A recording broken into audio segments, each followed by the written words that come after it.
En la tarde de ayer, el filósofo y profesor del Instituto de Educación Secundaria Meléndez Valdés de Villafranca, Juan Pedro Vinuela, ofrecía una conferencia sobre educación en la que trató el papel de la meditación en la enseñanza y la barbarie de las enfermedades inventadas, como el trastorno de déficit de atención y la hiperactividad. En la presentación en rueda de prensa de la conferencia, Juan Pedro nos contaba que trataría la educación partiendo desde un paradigma totalmente nuevo. Señalaba que no se trata de hacer una crítica a las instituciones y a la ley de la educación, sino de ir más lejos, es decir, qué queremos con la educación y qué significa educar. Yo voy a intentar tratar la educación como partiendo desde un paradigma absolutamente nuevo. No se trata de hacer, como otras veces he hecho, hacer una crítica a las instituciones y a la ley de la educación, sino de ir mucho más lejos, más profundo, y decir qué queremos con la educación o qué significa educar.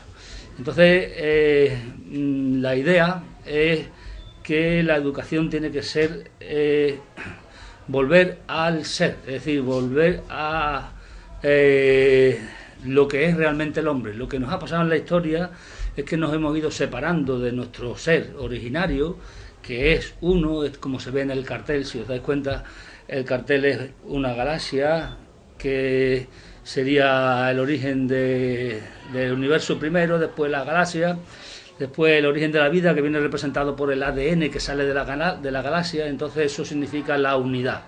En definitiva, somos uno, y nosotros en la cultura lo que nos ha ocurrido es que hemos fomentado lo que llamamos el pensamiento dual, el bueno, el malo, frío, caliente, los contrarios. Y los contrarios siempre están en guerra y siempre hay odio, ¿no? Entonces, a partir de la revolución industrial y tal, pues lo que hemos hecho ha sido pues convertir las escuelas en sistemas de producción. Entonces, las escuelas no educan, no enseñan, sino que adiestran, domestican y se convierten más o menos en lo que son cárceles. Y la propia estructura de la escuela es similar a la de una cárcel, si os dais cuenta, y la escuela de los institutos y la universidad, ¿no? Y entonces pues se ha desarrollado solamente una faceta, en lugar de desarrollarse todas las facetas del ser. Solamente se ha desarrollado una, que es la inteligencia lógico-matemática, analítica, el razonamiento analítico, cuando hay muchos más razonamientos y hay muchas más emociones que habría que cultivar, sobre todo en los 7 primeros años de vida. Y entonces pues significaría un cambio revolucionario, es decir, no se trata de hacer una nueva ley de educación, sino de una revolución, y una revolución paradigmática, no una revolución violenta. Y entonces eso nos llevaría pues un cambio muy largo, de varias generaciones, es decir, que estaría además dentro de un cambio de la sociedad que he venido anunciando en los últimos años, que llevaría desde todas las estructuras sociales, que sería desde la agricultura, digamos, donde estamos más apegados a la tierra, a la espiritualidad, a la religión, pasando por todos los centros de la sociedad, y teniendo como centro la economía, que es el motor de todo lo demás, ¿no? Bien, y esa sería la idea de la educación, ¿no? ¿Y el porqué de la meditación? Bueno, pues la meditación es que la meditación es un fin en sí mismo, pero ya lo explicaré esta tarde, ¿no? Pero en educación lo podemos utilizar, y yo he empezado a utilizarlo este año, como un instrumento para que el alumno sea capaz de pararse, sea capaz de estar en calma, sea capaz de estar tranquilo, sea capaz de atender y sea capaz de mirar dentro de sí mismo.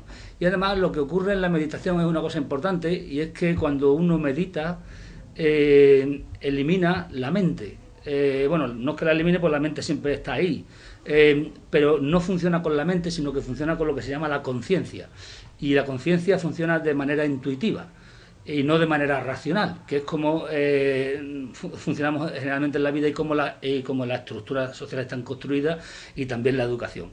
Entonces, de esa manera se equilibran, digamos, los dos hemisferios, que el hemisferio derecho está absolutamente descartado en la educación, y entonces el alumno se hace consciente de sí mismo, se hace consciente de las emociones, cosa que la enseñanza no nos enseña, no aprendemos con H intercalada las emociones, y sobre todo en la primaria, que es donde hay que aprender las emociones, y bueno, pues al utilizar eso pues es importante.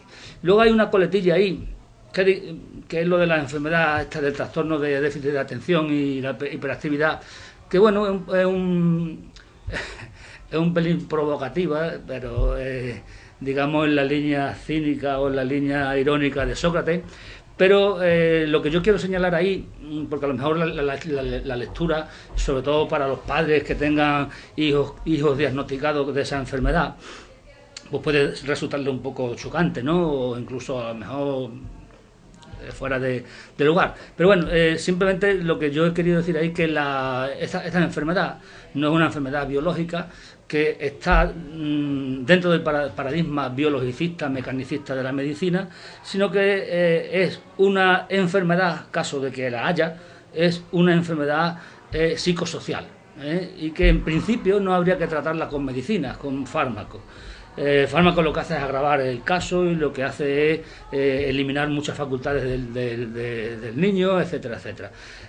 Bueno, tengo múltiples estudios sobre el asunto, los que me puedo fundamentar, pero hay uno que está muy claro, y es que, por ejemplo, en Estados Unidos el 10% de los niños son hiperactivos, están diagnosticados con esa enfermedad, y encima no solamente diagnosticados, sino tratados médicamente. Sin embargo, en Francia solamente son el 0,5%. ¿Cuál es la diferencia? La diferencia es que la psiquiatría en Estados Unidos es tremendamente biologicista y tremendamente medicalizada, es decir, uno va al psiquiatra y le soluciona los problemas con medicina, mientras que en Francia cuando uno va al psiquiatra le intentan solucionar los problemas mediante el discurso, el diálogo, que es realmente la forma de curación, el diálogo, y entonces solamente sale un 0,5%, que es una cosa normal, que realmente tenga un trastorno biológico, ¿no? Efectivamente, cuando uno tiene un trastorno psicosocial, al final tiene un trastorno biológico, porque estamos en interacción, es decir, nuestro cerebro es plástico, tiene una propiedad que es la plasticidad, y es que nuestro entorno lo va configurando. Entonces, al final tiene un trastorno bioquímico en el cerebro, pero la causa está afuera, entonces hay que tratar la causa. Y la meditación, por ejemplo, es una forma de tratar y de curar ese trastorno, porque además hay una cosa que es un ejemplo clarísimo. Si nos ponemos un cronómetro, 1 minuto, y cualquiera de nosotros decimos, bueno, a ver, piensa en 1 minuto una cosa, en una idea. Pues ninguno de nosotros somos capaces de hacerlo. Yo, simplemente lanzo la piedra a ver quién es capaz de estar 1 minuto atento a una idea. Por tanto, todos somos hiperactivos. ¿Por qué? Porque es que no nos estamos quietos. Lo que pasa es que como somos mayores y tal, nos tienen domesticados y adestrados, no estamos dando saltos por ahí, además de que tampoco tenemos el cuerpo como para dar saltos como un niño pequeño, ¿no? Es decir, que el niño se comporta como un niño, ya está. Lo único que ocurre es que los mayores vivimos en una sociedad que está absolutamente mecanizada, ordenada, etcétera, etcétera, y queremos que el niño pase por el aro del adulto, por el aro que el adulto ha pasado, que esté domesticado. Entonces no hay ese trastorno. Y la meditación lo que te ayuda precisamente es a ser capaz de estar ese minuto o 1 hora manteniendo la mente fuera. Por tanto, que ninguna idea te afecte y que lo que domine sea la conciencia, o lo que se llama la atención plena. Además, señalaba que los profesores y los maestros también son presos, pero que además tienen el doble papel de carceleros, porque ellos también tienen que obedecer normas. Los profesores y los educadores y los maestros, pues no son carceleros, son presos también. Es decir, juegan el doble papel de carceleros, porque ellos tienen que obedecer la norma de que hay que dar, por ejemplo, tal currículum a la fuerza, y entonces pues están ya obedeciendo, es decir, ya son presos. Pero a su vez tienen que decirle al niño, de aquí no se puede salir. Yo me acuerdo cuando estaba en el bachillerato, pues muchas clases las dábamos en el patio tranquilamente, ¿no? O muchas veces sacaba las clases y tomaba la cerveza con el profesor en el bar del instituto. Bueno, se ha prohibido fumar, se ha prohibido beber, se ha prohibido todo, ya no hay relación entre el profesor y el alumno, es decir, se ha profesionalizado en lugar de ir al ser. Nos hemos separado cada vez más del ser, nos hemos convertido en más duales. El profesor representa un papel que es el de obedecer la ley, que a su vez la ley la pone el Estado, que es el poder.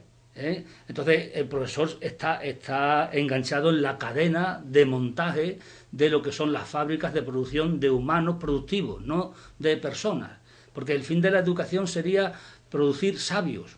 Sin embargo, el fin de la educación ahora mismo es producir mano obrera, o mejor dicho, hoy en día mano precaria, porque lo que fomentan es la competición en el mercado laboral, por eso se llama mercado, y por tanto al final uno acepta el trabajo que sea al precio que sea. Y los profesores, si no nos rebelamos contra ese orden establecido, pues si no nos rebelamos porque no somos conscientes, pues porque somos esclavos ignorantes.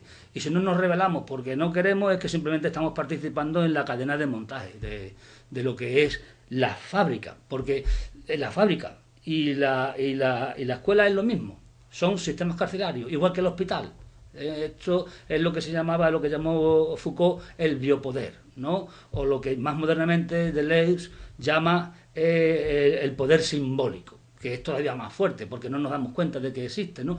Que es, por ejemplo, el que aparece en la propaganda, de la televisión, etcétera, etcétera, y que hace que esto sea posible. Es decir, ¿por qué los alumnos y los profesores aceptan esto? Porque hay un poder simbólico, que es el poder de la producción, que es el del capitalismo, que nos viene y nos inunda a través de los medios de comunicación, y entonces nosotros aceptamos que la única vida posible es la de la producción. Y como la única vida posible es la de la producción y consumir, y que aquello que consumimos es muy bueno y muy bonito, y lo apreciamos, porque si no lo apreciásemos no nos compraríamos el nuevo móvil, el nuevo coche, etcétera, etcétera, pues entonces todos estamos participando de ese poder simbólico que nos está oprimiendo. No es un poder físico, es simbólico, pero nos oprime igual.